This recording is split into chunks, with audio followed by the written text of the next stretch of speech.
Miami Beach, Florida. Sun, sand, and calm blue seas. But when a tourist points his camera towards the sky, he captures a scene of horror. A plane is falling to the sea. We have a code 4. Repeat, code 4. Plane down in the water. As soon as I saw this, I realized, I'm like, oh no, this is Chuck's airplane crashing. The downed plane is Chalk's Ocean Airways Flight 101, bound for the Bahamas. Could it have been a collision with an object? Could it have been a fire? Could it have actually been a criminal act?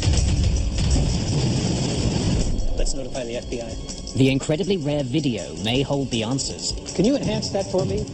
An airline renowned for safety has made a fatal error. But it will take investigators hundreds of hours to finally uncover it. There we go.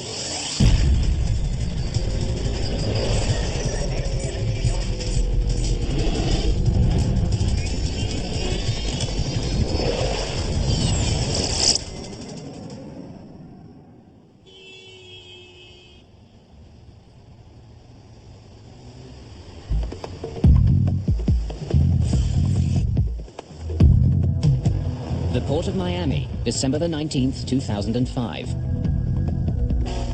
Giant freighters and ocean-going cruise ships are a common sight. But there's another, much smaller craft that's often seen in this port. Chalk's Ocean Airways flies seaplanes in and out of this busy waterway.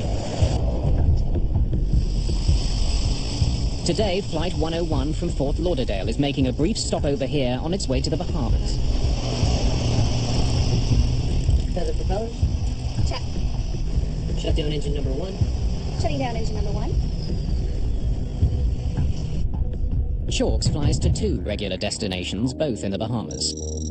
Bimini, where Flight 101 is scheduled to land this afternoon, and Paradise Island. Ladies and gentlemen, this is your captain speaking. We're just making a short stopover here in Miami to pick up a couple passengers. We apologize for the delay. We'll be on our way again soon. How many are we picking up? Just 2, but they're VIPs. For a small community like Bimini, Chalk seaplanes are a lifeline. And it's just so much easier in a seaplane to get to the North Island where most of the population is than going to the airport down there. So that was the main thing. It was a convenience factor. Welcome aboard. Let's see your boarding pass. Certainly. Sergio Dangilacourt is a Bacardi rum executive. He's the great-great-grandson of the company's founder. The family is well known in the local Cuban community for their anti-Castro politics. He and his wife are flying to the Bahamas to buy a yacht. Passenger settled in? We're all set. Good afternoon, folks. We'd like to welcome you aboard Chalk's Ocean Airways Flight 101 to Bimini. Our travel time to Bimini will be 25 minutes. Hope you enjoyed the flight. Let's have the startup checklist, please. Roger. Michelle Marks is in command of today's flight. She was promoted to captain earlier this year. Fuel conditioner. First Officer Paul DeSanctis joined the airline 8 months ago. Starter on. Starter on. This is his first flight with Captain Marks. All clear to taxi? All clear.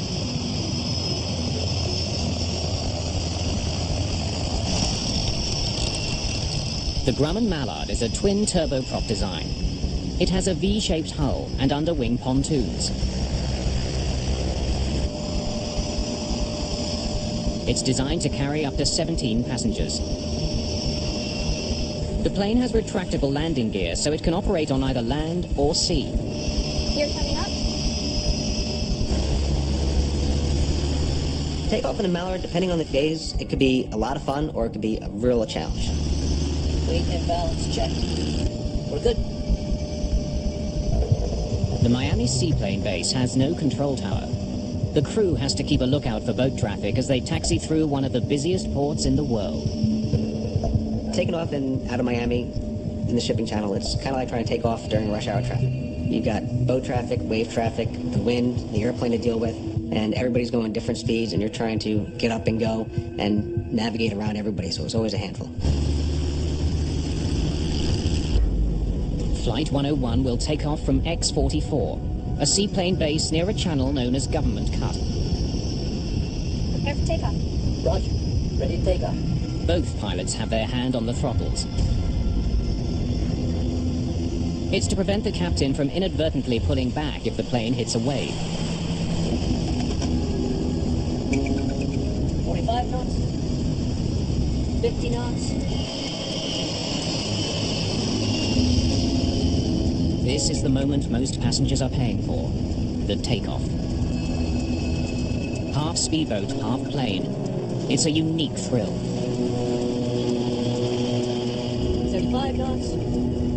80 knots. For the pilots, accelerating through the waves is often the most difficult part of the flight. The airplane itself was really hard to fly as far as on the water, getting onto the step, which is what we call getting on plane. And in rough sea conditions and in rough wave conditions, it could be a real challenge.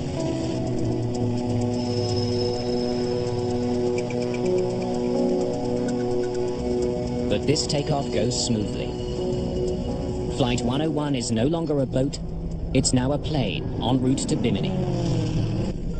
It's 2:38 in the afternoon.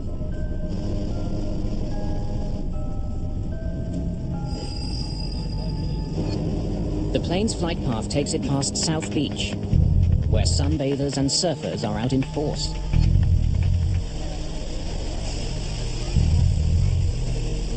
Just less than a minute into the flight, the Grumman Mallard is climbing through 500 feet, well below the clouds.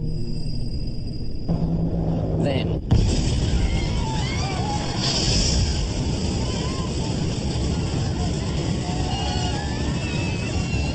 the plane rolls violently and dives. The pilots barely have time to register what's happening. Their struggles are in vain.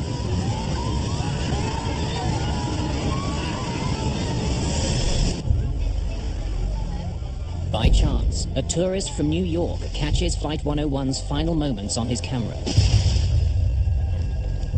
60 seconds after takeoff, the plane slams into the ocean.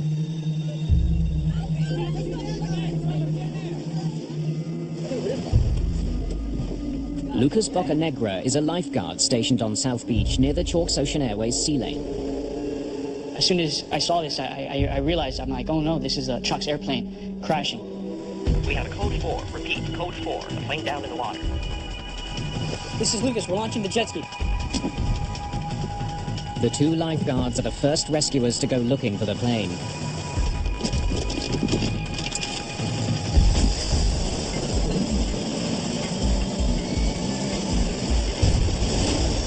We drove as fast as we could to the scene of the accident. There was a lot of things coming through my head. I was nervous, scared. I was kind of full of adrenaline. We wanted to go in and try to rescue as many people as we could, but at the same time, we've never trained for a situation like this. As soon as we turned government cut, those jetty rocks, we noticed that it was very calm, very quiet. It wasn't like the ocean side where it was very rough. There was no waves. It was very, kind of very eerie.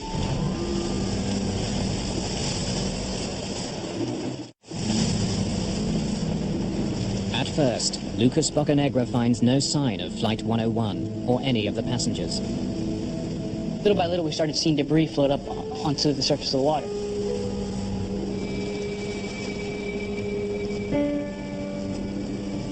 And we saw some chairs, some luggage here and there, and suddenly we noticed there was a body in the water.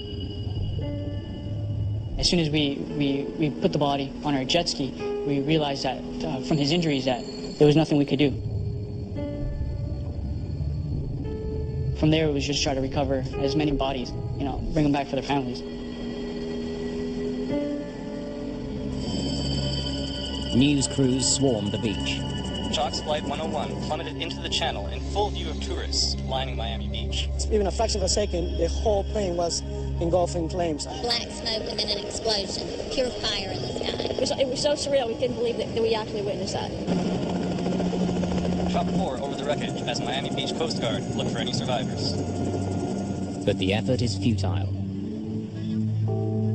We retrieved some of the bodies, but we were unable to find anyone that had survived. All 20 people on board are dead, including pilots Paul De Sanctis and Michelle Marks. The residents of Bimini are devastated by the horrific news. It was very sad for the crew and the friends that I had lost on the airplane. You never expect an accident to actually happen. And to see that on television like I did, it was very, very sad. In Washington, senior NTSB investigator Bill English is put on the case. I was just in my office doing some routine paperwork for something else, and the director stuck his head around the corner and said, "Oh, there's been an accident." And I said, "Well, what is it?" And he mentioned a Grumman mallard. So I immediately knew it had to be chalks. Within hours, investigators are at the crash site, where 19 bodies have been recovered. One is still missing. I was very familiar with Chalks Airways. I'm a seaplane-rated pilot myself, and there is the reputation, the legend of Chalks Airways, the oldest continuously operating airline. Chalks has a long and rich history. The airline was founded in 1917. During the Prohibition era, passenger lists included notorious rum runners and later Hollywood movie stars. Chalks planes even patrolled for German U-boats during World War II. The novelty of flying at Chalks, it was just all that history, all the people that have gone, and it was really a great place to work for that. The Grumman Mallard flying boat that crashed was built in 1947. Chalks Ocean Airways is the only airline that uses mallards to transport passengers. They're not really a mainstream type of airplane, and so there's always that nostalgia about them.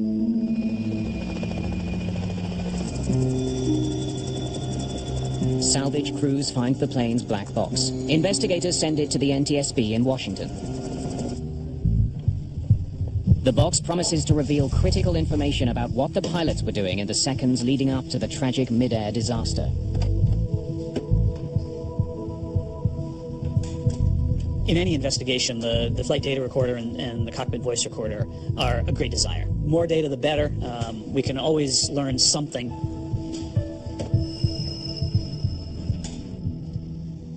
But Bill English knows he isn't going to get all the data he wants. Okay, thanks. The only recorder on board the Mallard was a cockpit voice recorder, or CVR. Most airline aircraft have two flight recorders. The flight data recorder, depending on the aircraft, will record all sorts of parameters of the flight, altitude, airspeed, control positions, and so on. The Chalks airplane was not equipped with a flight data recorder. It did have a cockpit voice recorder. Though the lack of flight data is a big disappointment, media coverage of the crash gives investigators a very rare piece of evidence. Authorities revealed that the final seconds of Flight 101 were captured in amateur video. The dramatic footage was shot by a tourist on South Beach. Let's get a copy of that video.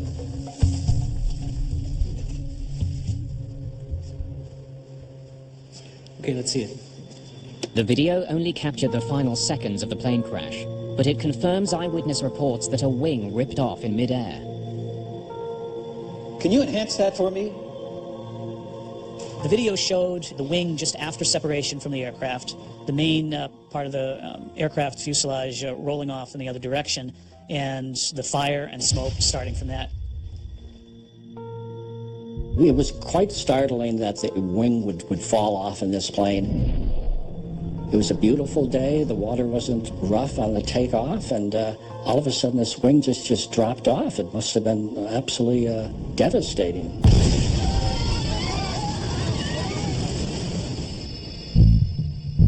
However, the video can't reveal why the wing came off. Answers to that question may lie at the crash site, where salvage crews are finishing their recovery of the wreckage of Flight 101. The right wing is found separate from the plane, but largely intact. Wings falling off aircraft, modern day situations, is a very rare, extreme event, and there's only been a few cases of them in the past 20 or 30 years. In Washington, another type of examination is already underway. At the NTSB lab, technicians are busy analyzing the Mallard's cockpit voice recorder tape. The cockpit voice recorder, CVR, which does what it sounds like, records the pilots' voices talking to each other or on the microphones.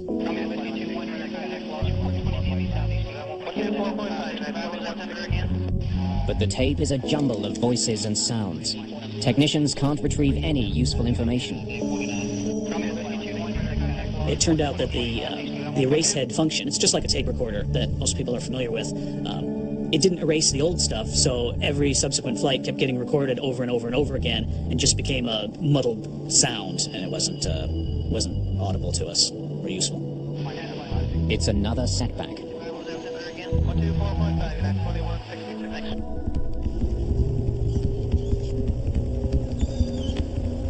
Okay, let's revisit this again because we're running out of options here. Investigators have fewer and fewer tools to work with. Bill English considers the possibility that Flight 101 hit turbulence so violent that it tore the plane apart. But the weather on the day of the crash doesn't support that theory. There were no storms that could have caused such severe turbulence. Clearly, something else had torn this plane apart. There's a possibility the Mallard collided with something in the water before takeoff. Seaplanes don't take off of a conventional runway. They're in water where there can be things like logs or other debris, which could potentially cause structural issues with aircraft. But before they can reach a conclusion on that theory, investigators consider some other intriguing evidence. It's an urgent advisory issued by the Federal Aviation Administration, or FAA. It warns that due to a faulty part, the propellers on the Mallard could come off during flight. You're kidding me. Something such as a blade separation, losing part of the propeller, could cause a great structural load on the aircraft. English now has a solid lead, but his team is still missing the evidence they need to prove their case. The entire island is devastated by the loss of life as investigators searching for answers wait for more wreckage to be pulled from the sea. In the aftermath of the crash, Chalks Ocean Airways grounds its remaining fleet of 4 Grumman Mallards.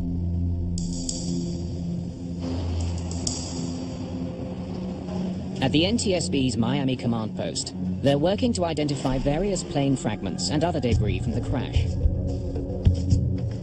We started out with the wing itself that separated the spar, which is the main part of the structure of the wing, and any of the other fracture surfaces, looking for obvious initiation factors. They carefully examine the propellers, looking for evidence that might confirm suspicions raised by the FAA advisory. But it's another dead end.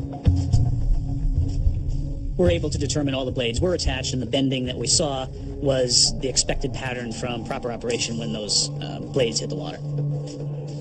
Once again, they're back to square one. This is what I want you to look at. Investigators focus their attention on the fractured wing. They've noticed sooting on parts of it. It's evidence of a very rapid fire. We want to find anything that could be the initiating factor for the wing separation. Could it have been a collision with an object? Could it have been a fire? Could it have actually been a criminal act? The burn marks raise a sinister possibility. An explosion. A bomb.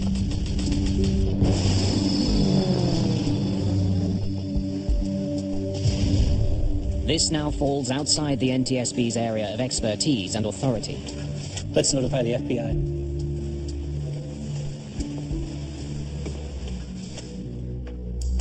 The FBI helps us in many of our investigations, and we will utilize some of their experts to rule out terrorism or a criminal act. If it was a bomb that brought down Flight 101, a likely target would have been one of the 18 passengers. Thanks for coming in. We're going to need your help on this. One name stands out on the passenger manifest. Sergio D'Angelicourt. Welcome aboard. Miss your boarding passes. Certainly.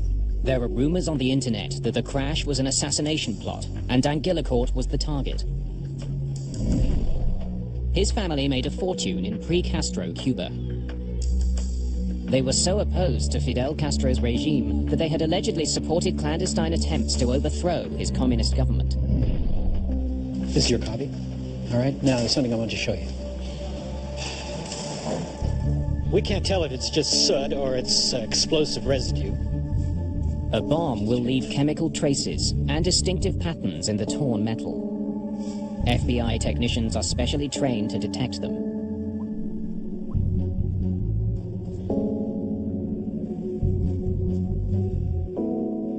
The samples from the wreckage will be tested at FBI labs in Quantico, Virginia.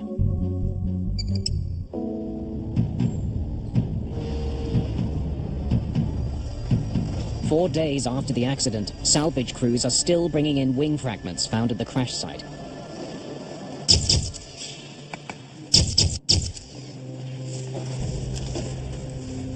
So we need everything that looks like it come from the right wing.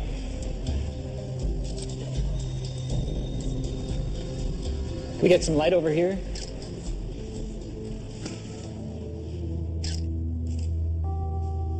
Overstress. Most of the damage they see is from overstress fractures, areas where the metal was literally ripped apart when the wing tore off. Clear. That's the sink. When metal is suddenly stressed to the point of breaking, the fracture leaves a very distinctive rough edge. It's easy to distinguish it from fractures that have developed slowly over time. Cut this from here to here and get it to Clinton, Washington. As we started to examine the right wing, spar and other components on scene at the Coast Guard station or the seaplane base, this was a visual examination there. We didn't have the sophisticated lab tools that we have at headquarters. They identified parts to be shipped to the lab in Washington, where they hope closer inspection will reveal exactly what went wrong with the wing. Hey, Clint. Clint, we're sending you as much of the wing as we have your way. Yeah, okay. Yeah, no, I'm still waiting for that report. The results from the FBI explosives test come in. Is that... Oh, yeah? A mid-air bombing assassination could explain everything.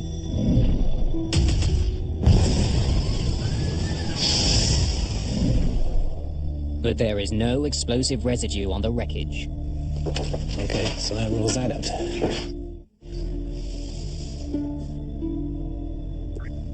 Structural failure is now the chief suspect in the downing of Chalk's Flight 101. Well, that's all that's left.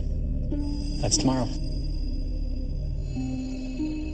It was obvious the airplane had a catastrophic structural failure. So we needed to find out the cause, the initiating factor of that structural failure. He needs to know more about the long history of this particular Grumman Mallard. It's very typical in any accident investigation. We want to look at the maintenance history of an aircraft. For an aircraft that's 60 years old, that's even more so important. It takes days to comb through the 28 boxes of old records. We want to make sure that we can develop an entire history of this aircraft, what sort of chronic problems may have shown up in the maintenance of the aircraft, and what types of work had been done on any of the factors that looked so likely to be involved.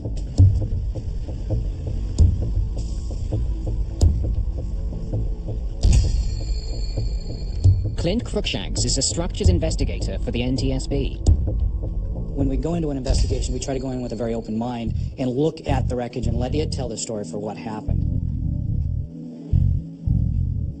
We wanted to look at every piece that broke on the right wing to determine if this was a age-related failure or if it was something that was caused by a structural overload. As with most aircraft, the Mallard's wings are built from aluminium alloy. The spars run the length of each wing. In between the spars are stringers that give added support. Together, these parts make up the wing box, which also doubles as a fuel tank. And then the skin is over top of all of that structure to kind of give a smooth aerodynamic look to the wing. All of these together work to carry the flight loads that the wing is designed to carry. Once you compromise one piece of that structure, the ability to carry the normal flight loads has been compromised. Thanks. Over the years, the wing box had been repaired many times. Chalk's mechanics had patched up areas damaged by corrosion, which is not unusual for an aging aircraft, especially a seaplane. The fact that they land on water means that their takeoff and landing loads are different than you would have on a land-based airplane. Also, they're always in water, and the corrosive effects of water are going to happen more readily on those airplanes. But when investigators examine the rest of the Chalk's fleet, they find that the Mallards are in far worse shape than they imagined. Corrosion repairs. Corrosion. Corrosion. Corrosion. Corrosion. Corrosion repairs. Lots of them. The accident airplane and the other airplanes in Chalk's fleet were rife with maintenance issues. Corrosion was rampant on all the airplanes. There was evidence of shoddy maintenance practices on all of their other airplanes. Many of the repairs exhibited extremely poor workmanship in quality, double, triple drilling of holes, excessive grinding of corrosion, scars on the material, and this involved the structural repairs that were made to the aircraft over the past few years. Cruikshank's attention is drawn to a section of the lower right wing. There is a metal patch called a doubler on the surface of the wing's skin. A doubler is simply a sheet of metal that goes over top of the skin, and it acts as a load transfer. It acts as a second piece of skin to patch the crack. It's kind of like the patch on a pair of jeans. This is a big repair job. You sure we don't have anything on this? It's an intriguing discovery. The patch is located exactly where the wing broke off from the rest of the plane. When he takes a closer look at this section of the wing, Cruikshanks notices the edges are smooth and shiny, totally unlike the rough edges he's been seeing on other debris. We gotta see what's under this. This crack is not from overstress. Instead, Cruikshanks suspects it developed over many years as the result of metal fatigue. Metal fatigue is a process by which any piece of metal, a wing spar or anything, is repetitively loaded and unloaded. You can think of it as bending a paperclip back and forth, and everyone's done this, and after a while, it eventually breaks. Metal fatigue in the wings is caused by the stress of flight over the lifetime of the aircraft. In the case of this aircraft, every time it took off, the wing is loaded. That's lift that gets the airplane up into the air. Every time it lands, the wing is now unloaded, and there's no more stress on the wing structure anymore. That's just like bending that paperclip back and forth. Cruikshanks is eager to find out what's underneath the metal patch.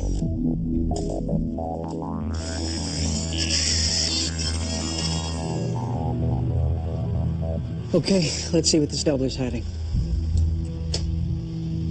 They find even more metal fatigue.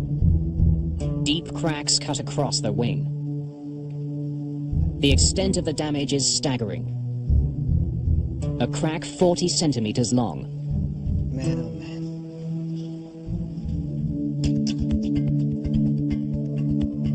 Investigating further, Cruikshanks makes another disturbing find. 3 machined holes in the skin forward of the leading edge. All 3 appear to be stop drill holes. The holes indicate that Chalk's mechanics have been trying to stop the crack from spreading further. Years earlier, a mechanic had spotted the crack on the lower surface of the wing.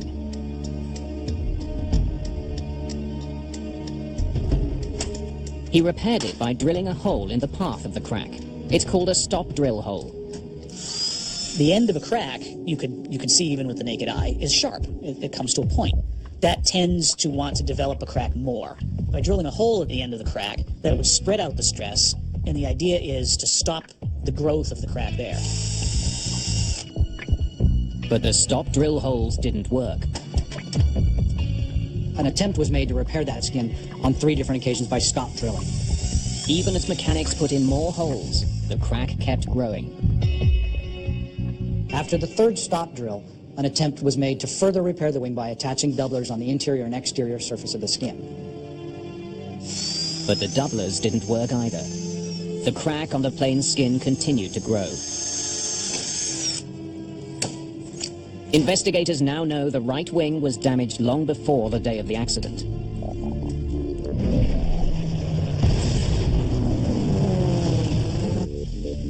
What they don't understand is why the crack could not be stopped. Proved. But a glimmer of an answer comes when they learned the plane was sending out warning signs of a deeper, more serious problem. The Chalk's airplane involved in the accident were showing evidence of chronic fuel leaks for a long period of time, for many years. According to the log, fuel leaks from the right wing were repaired again and again, but they kept happening. The crew started to notice repeated fuel leaks during standard operations, and we tried to bring it up to the attention of management just for our concerns. Just 2 days before the crash, it happened again. While doing routine maintenance on the Mallard, a mechanic came across fuel dripping from the right wing. They always addressed the problem with trying to reseal the fuel tanks or trying to fix whatever problem they thought they had. It always seemed to be a recurring issue. The procedure for plugging a leak was to apply a chemical sealant to the inside of the empty fuel tank. The sealant would take a day to dry. Then the plane could be refueled and returned to service. The leaks should have been a clue that the crack in the wing skin was just the tip of the iceberg, that there was a much more dangerous problem with the wing's interior structure. Fuel leaks in this particular aircraft are indicative of a problem with the wing structure. In fact, Grumman put out a service bulletin back in 1963 that warned mechanics chronic fuel leaks are an indicator of a structural issue with the aircraft. Okay, let's see what we got here. Cruikshanks examines the pieces that make up the right fuel tank.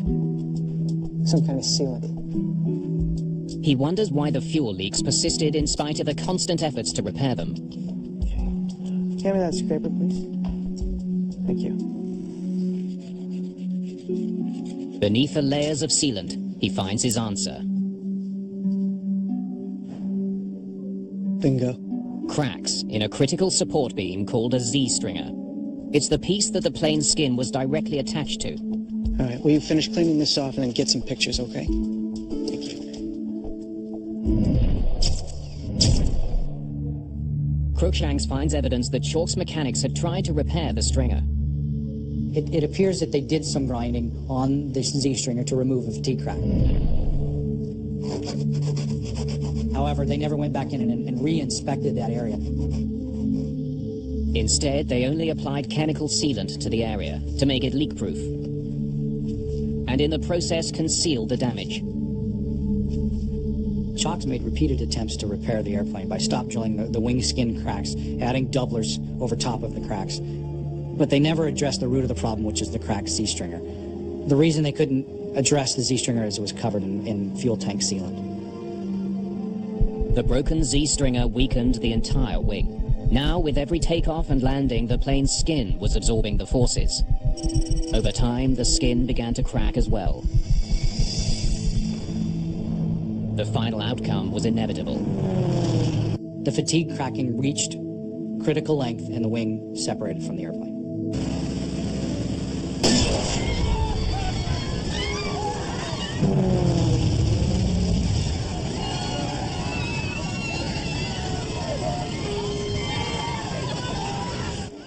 Investigators conclude that a hidden crack in a key component of the right wing led to the devastating crash of Flight 101. Go all the way up and down. Chalk's failure to identify such a serious problem now forces investigators to re-examine the airline's long history. Chalk's Ocean Airways had an image as one of the safest airlines in the world. Despite the age of their fleet, the airline had an outstanding record of safety dating back almost 90 years. Chalk's safety record was great. They had never lost a passenger in all the years of operation. Chalk was an old, established company, but it seems to me that somewhere along the line, the management and the quality of the work done had slipped quite a bit from in the past years. What have you got on the financial state of this company? Investigators are beginning to suspect that the company's reputation for safety may have been undermined in recent years by money problems.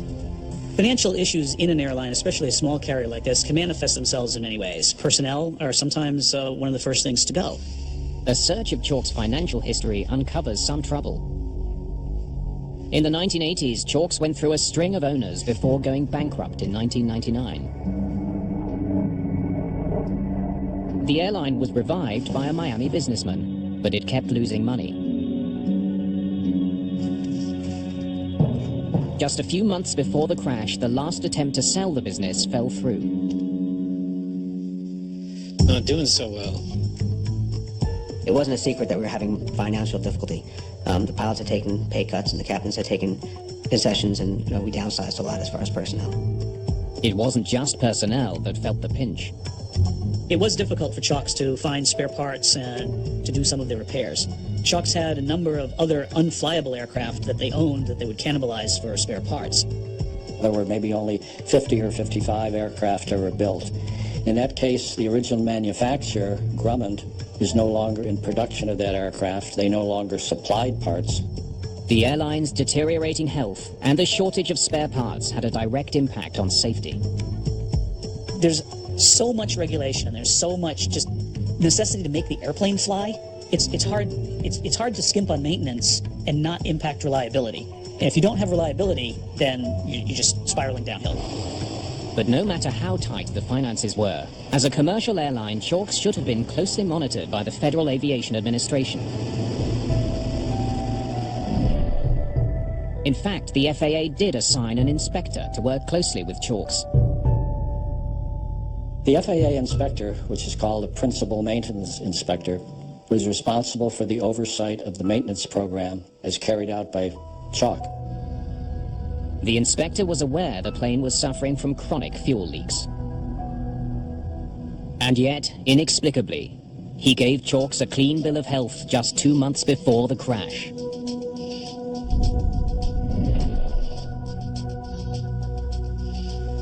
What is this guy doing?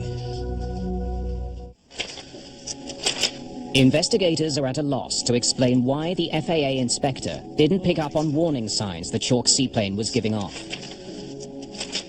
The fact that Chalk was an old established carrier, maybe they just accepted, well, there's only 2 or 3 planes, it's a small operation, they only fly during the nice weathers, and they're good old boys over there, they know what they're doing. In effect, the FAA didn't step back and take a look at that forest for the trees and find out just what's going on in the maintenance program with these Chalks aircraft. The FAA may not have found fault with Chalks, but it turns out that several people very close to the airline did. But we did talk to this group of pilots who had left Chalks prior to the accident, and every single one of them did have some story about maintenance aspects on their aircraft, whether it had to do with fuel leaks or other maintenance aspects. They all had some level of concern about the way Chalks was taking care of these very old airplanes. In fact, the pilots were so concerned that in the year leading up to the crash, many of them met to discuss the problem of declining maintenance. The captains of the company decided that it would be best for us to get together as a group, discuss the issues that we had to try to get our concerns addressed. One major issue that had happened, we had an elevator cable that had snapped in flight, and the crew luckily was able to get the airplane down using power and different settings and shifting people. But in most scenarios, that would have been an accident in itself. In aviation, there's error chains that they talk about, and you have to just, if you keep compiling one link after another, it's only a matter of time before an accident will occur. And from my point of view, I thought that if they kept going down the same road that they were going down, something could happen. Eventually, Captain Weber decided he'd seen enough close calls. My turning point and why I decided to leave Chalks was I just had seen too many things in the recent months, too many mechanical issues that were major issues in my mind, and I had 300 failures myself that year, and I had a wife at home that was pregnant. I had lost, I guess, my confidence in the company's ability or the airplane, and I just had enough. The NTSB's report on the crash of Flight 101 harshly criticizes the FAA for not detecting growing maintenance and financial problems at Chalks. Had the maintenance program or the FAA stepped back and said, these aircraft need more than just a one-time fix. They need something much deeper than this. The accident probably would not have happened. It also uncovers a loophole in the FAA's aging aircraft regulations, which require extra inspections for older planes. But those rules didn't apply to Mallards. The Grumman Mallard was manufactured in 1947.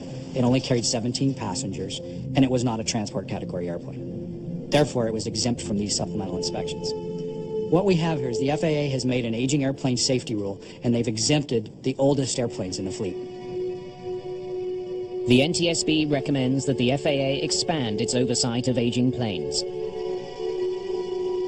When we determine the probable cause of an aircraft, the point is to do this so that similar accidents won't happen again in the future. I think we've used this accident to point towards the industry and the FAA to make sure that they take a look at the overall picture of what's going on at an air carrier. Flight 101 spelled the end of Chalk's Ocean Airways.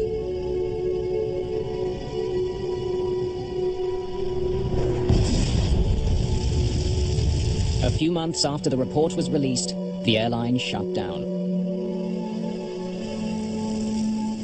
There was a lot of history and a lot of family community involved with the passengers as well as the people in the airline. So to see the whole airline and everything else kind of go down with the airplane is additionally, emotional for everybody that ever worked there or ever loved the airplanes.